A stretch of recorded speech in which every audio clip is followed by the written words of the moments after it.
infection de la gorge qui mène à des mouvements saccadés des bras et des jambes, à des éruptions cutanées, à des maux articulaires.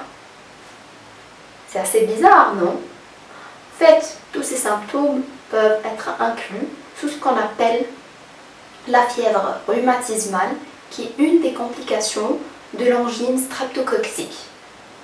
Allons-y comprendre comment cela arrive et qu'est-ce qui se passe. Quand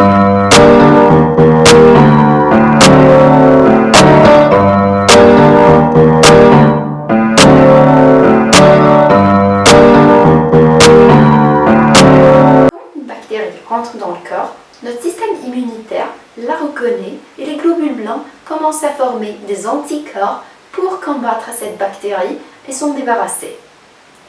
La streptocoque a quoi de spécial? La streptocoque, sur sa surface, il y a des molécules et des protéines, dont la plus importante, et ce qui nous concerne, c'est la protéine M. On n'a toujours pas compris. Quel est le lien entre les symptômes qu'on a décrits et ce que je raconte? Le problème, c'est que dans notre cœur, il y a des cellules dans certains tissus qui ont sur leur surface des protéines et des molécules qui ressemblent exactement à la protéine M de la streptocoque. Cela signifie que lorsque la bactérie rentre dans le cœur et que notre système commence à former les anticorps, c'est bien, on va commencer à combattre la bactérie et on va s'en débarrasser. Mais en même temps, ces anticorps vont attaquer nos propres tissus et nos propres cellules. Par exemple, quand ils attaquent le cœur, ils vont commencer à détruire précisément les valves et aussi le muscle du cœur même.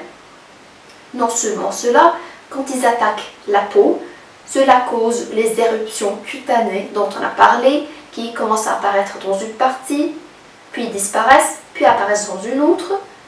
Quand ils commencent à attaquer les articulations, ça commence à faire des maux. Quand ils attaquent les noyaux de base, qui sont l'une des structures qui contrôlent le mouvement, ils vont faire les mouvements saccadés, involontaires du visage, des bras et des jambes. Comment on peut empêcher tout cela? Simplement en traitant l'angine streptococcique une fois qu'elle apparaît et ne jamais la laisser sans traitement. Merci.